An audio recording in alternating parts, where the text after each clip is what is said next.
Buenas señores, continúo entonces con este quinto capítulo del legado a la región yaracuyana, a la comunidad yaracuyana. Continúo. Señores, es una realidad que moriremos algún día. Todo tiene su fin. Tarde o temprano los que nos gobiernan o nos gobernaron también desaparecerán. Mi padre no está aquí. Desapareció. Es como equilibrar un ecosistema. Todos vamos a morir algún día. Los principios, con vicios, no vicios, altos, bajos, gobierno, político, no político, ¿me entienden?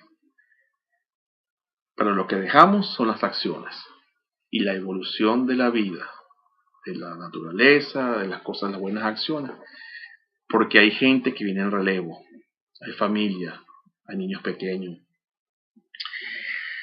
Señores, es una realidad que moriremos algún día, todo tiene su fin. Tarde o temprano los que nos gobiernan, nos gobernaron, también desaparecerán.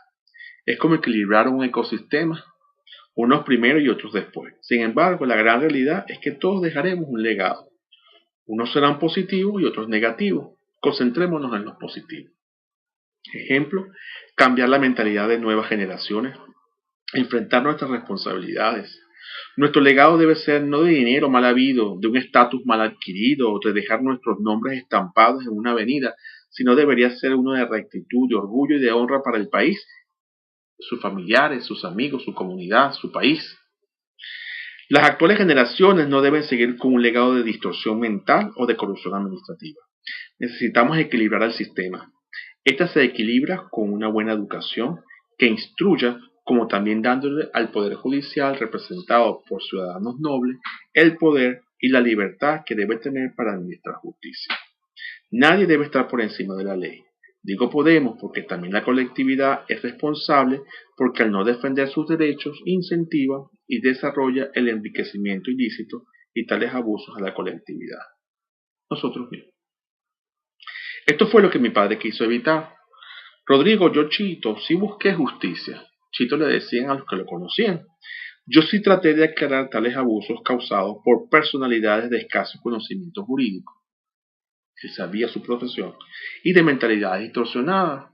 No veían una cierta realidad. No es que él tenía siempre la razón, no era así, sino era en jugar el juego equitativamente y aplicando la ley a los hechos. Debemos enfocar, eso le llamaba, a eso le llamaba él mentalidades distorsionadas. Debemos enfocar nuestros ideales, no solo en lo terrenal, sino también en alimentar positivamente nuestra conciencia. Volvemos al ser, nuestra alma, nuestro ser. Si no logramos tales objetivos, Venezuela seguirá sumergida. Puso Venezuela porque él lo veía a nivel macro, pero como esto está dirigido a la comunidad yaracuyana y la comunidad yaracuyana es lo micro que algo macro, Venezuela seguirá sumergida en la pobreza, no solo en lo material, sino también en lo mental, ocasionando así pensamientos pobres de evolución. Las personas verdaderamente ricas no son por lo que tienen, sino por lo que hacen o por los cambios que logran dentro de un todo. Hay que ayudar a los que vienen en relevo. La vida no es justa, pero nuestros pensamientos positivos ayudan y brindan soluciones. El conflicto de mi padre estaba motivado al principio en conseguir justicia, pero se basaba en ira o resentimiento hacia un sistema corrompido. Había ira al comienzo de mi padre, ira al sistema, había mucha ira y decía, bueno, ¿por qué pasó esto? Etcétera. Por él sabía, había mucha corrupción. Desde el punto de vista humano, un sistema que carecía de valor humano y de principios éticos morales.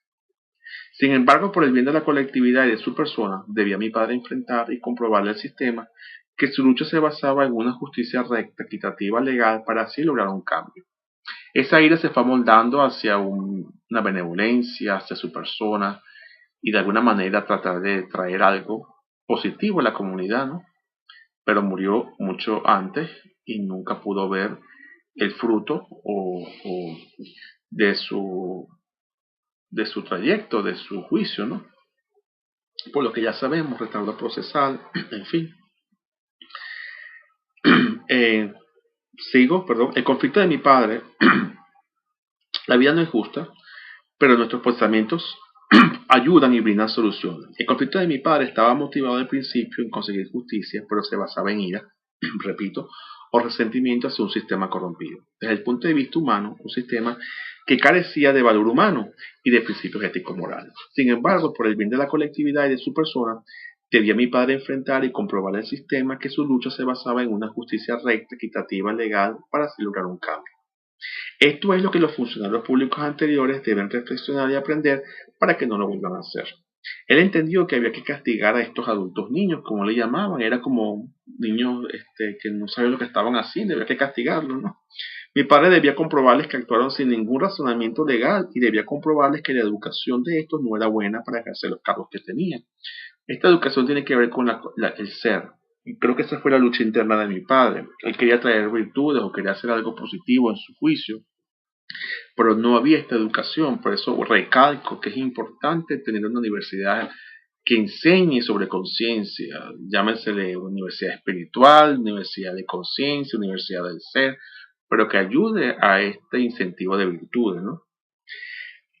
Pero si acaso tenían una educación, los funcionarios en general, entonces había que recordarles que sus actuaciones eran aún más tristes, pues la utilizaron con maldad y no para concientizar o instruir a una sociedad.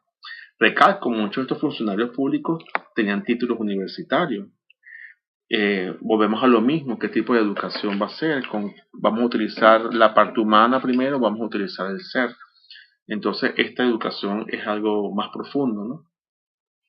Uno de los elementos que caracteriza a que un país sea grande es la disciplina y los deberes que cada ciudadano debe cumplir. Estos obviamente no se cumplieron. Trabajar o ejercer un cargo no significa construir edificios con malas bases. Ser juez para no administrar justicia. Ser médico para tomar el dinero o el salario de los otros médicos. O de robar a los accionistas de una clínica u hospital. O ser político o funcionario público para tomar los bienes del Estado. Todo esto yo lo he visto, lo hemos visto.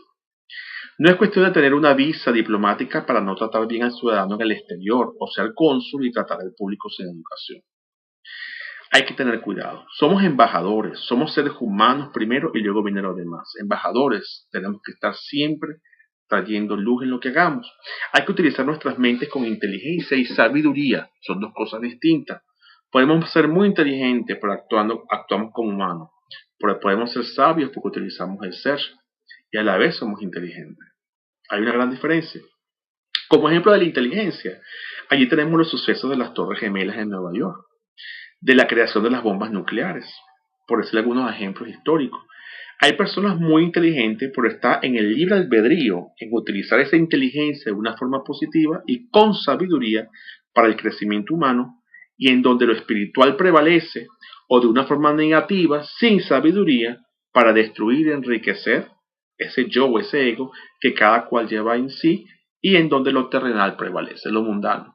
Pero nada de eso a la hora de nuestra muerte o de nuestra partida física, no lo llevamos al otro lado. Y sin embargo, luchamos por ello, ¿no? Sigo. El primero, es decir, nunca muere cuando actuamos con sabiduría. Por el segundo, afortunadamente, deja de existir con nuestra muerte física. En el primero dejamos un legado de acciones y de aprendizajes y nos llevamos la satisfacción de haber cumplido una misión. Se actúa con sabiduría y buena fe. En el segundo no dejamos nada y nada nos llevamos. Prevalece lo vacío y la mediocridad. Este es el comportamiento de la mayoría de los que violaron los derechos humanos de Rodrigo Mendoza. Eran personas más interesadas en sí mismas, más que del interés colectivo o de encaminar una región hacia el desarrollo. Estaban motivadas por el poder y por un enriquecimiento rápido. La lucha que tuvo mi padre era como luchar contra la nada. Sin embargo, mi padre confiaba aún en el sistema, aunque corrompido o corrupto, para lograr sus objetivos y comprobar lo arriba expuesto. La justicia y la verdad siempre prevalecen, era su ideal. Si no lo hace el hombre, se encargará el cosmos, la energía universal, de ejecutarla. Al pasar de los años y con el tiempo, internamente, este conflicto se convirtió en un conflicto de principios más que de ira hacia un segmento determinado. Era una lucha contra la anarquía, para así rescatar los principios, las virtudes, los valores humanos o los verdaderos valores de una verdadera democracia, más que de bienes materiales, ¿no? Más que una sociedad material. Esta se convirtió en una misión o un objetivo para mi padre y más importancia tomó al observar los problemas por los que Venezuela estaba enfrentando. Muere mi padre y ahora yo, Sancho, estoy representando todo su ser y cumpliendo su misión. Ahora mi misión, objetivo que ha debido experimentar mi padre si la ley sobre celeridad y economía procesal se hubiese cumplido. La contaminación era de tal magnitud que había que empezar a dar un ejemplo. Pues era su objetivo principal y ahora nos lo deja en un legado. Me decía que a pesar de su distancia del mundo del derecho, su objetivo de ser abogado había culminado al haber introducido esta demanda de principio. Ya no eran los funcionarios públicos o burros ensapatados, así les llamaba el expediente, y esas son sus palabras, como le llamó en su expediente, con quienes luchaba, sino que era motivada por una demencia quijotesca para buscar la verdad y la justicia ante un sistema altamente corrompido, sin valor y principio alguno como el nuestro, en donde los valores humanos como el respeto, la solidaridad, cooperación, compasión y muchos otros estaban ausentes.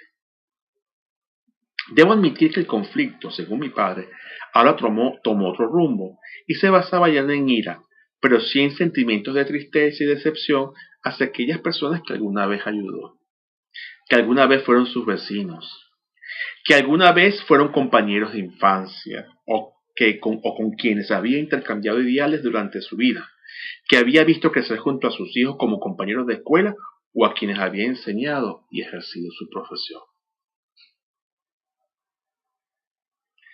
He allí lo más triste de la situación. La vida fue una lucha humana o de principios humanos. Estas personas son las que alguna vez conoció o fueron amigos en vida, o familiares, o tal vez defendió en uno de sus juicios, pero que finalmente debía aprender a no atropellar los derechos de otros.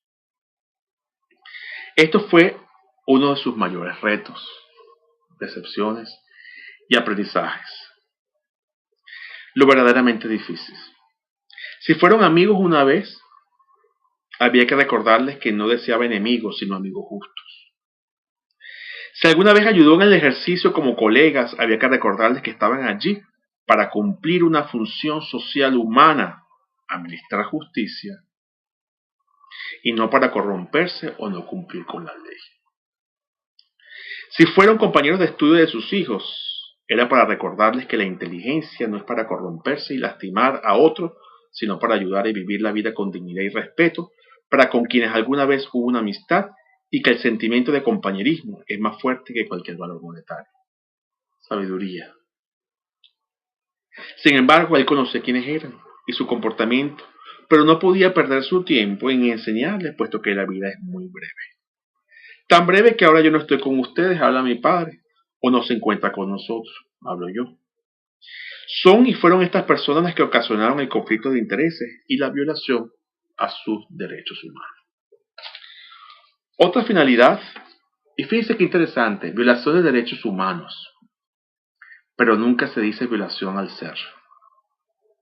El ser nunca se viola, el ser es la verdad, es lo que somos, verdad. El humano se viola, por eso se dice violación de derechos humanos. Otra finalidad de este manuscrito era la de notificarles a los futuros funcionarios que si desean gobernar para encontrar el poder, lo encontrarán. Pero si lo encuentran con el fin de satisfacer el ego, están equivocados. No es atropellando y violando los derechos de la colectividad como dejamos actos genuinos de crecimiento, sino al contrario. Son actos de bondad y con el alma como se crece, y no como lo hicieron los amigos o personas conocidas de mi padre, quienes buscaban el poder a través del otorgamiento del lote de tierra privada a la colectividad para ganar así votos electorales o para ejecutar construcciones y así tal vez cobrar altas comisiones. Amigos y no amigos aquí. Estaba otro grupo, los invasores de oficio, que tienen que comer, tienen que hacer algo para sobrevivir, no se les culpa tampoco, ¿no? Aunque hicieron actos ilegales, cuya sede del poder y que querían vivienda y querían que se les hiciera una buena política, ¿no? Entonces también estas personas no se pueden culpar, por eso se perdonan, son parte de, son seres humanos iguales que todos nosotros, que merecen respeto y que merecen ser tratados equitativamente. Y bueno, estaba otro grupo, los invasores de oficio, cuya sede del poder y del dinero era similar a la de los políticos, lo que llevó a la misma acción, es decir, pisotear los derechos del ciudadano común. Todos iguales ante mi padre, desde el punto de vista legal, políticos delincuentes, delincuentes políticos, como él les llamó en su expediente. Profesionales y no profesionales, habían educados, no educados, con título y sin título, de todo. Triste, ¿verdad? Para prueba de lo acontecido en sus terrenos, ustedes, Yaracuy y San Felipe, son ahora partícipes de lo que acontece en estas tierras invadidas durante todos estos años. Verdaderamente, ¿a quién se le produjo el daño? A todos.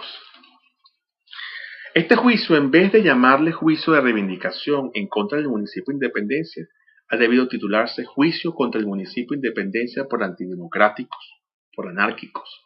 Las pruebas, los hechos se han comprobado de que vivimos concretamente una anarquía.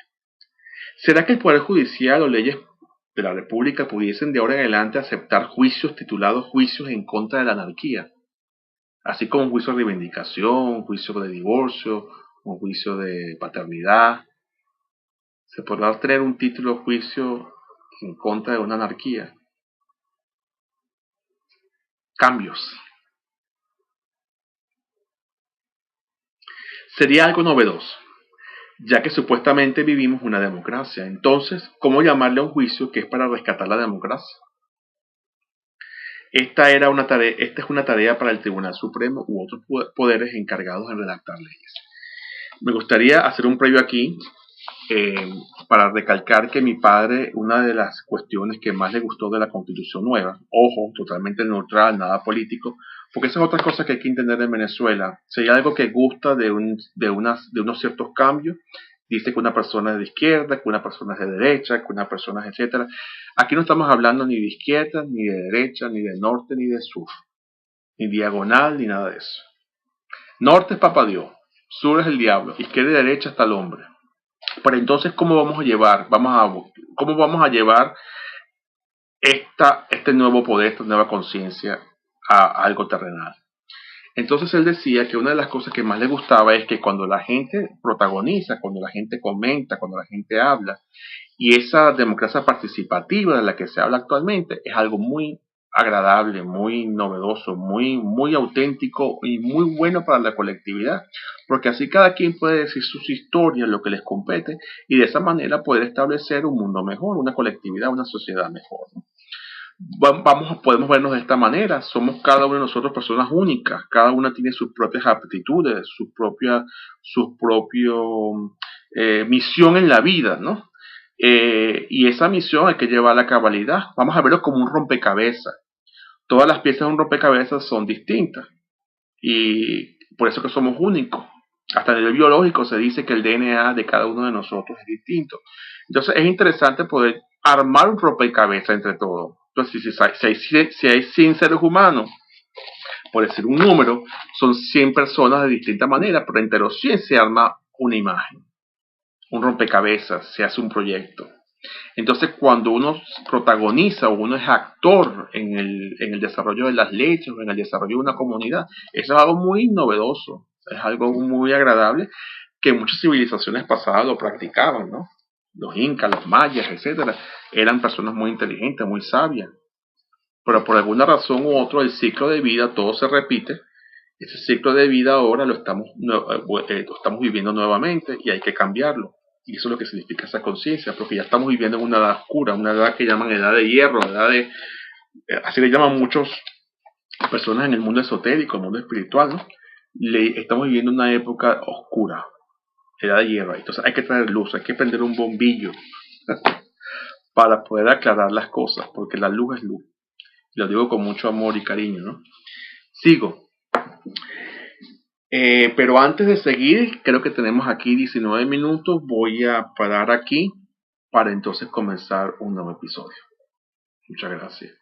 Hasta el 6º capítulo, creo. Gracias.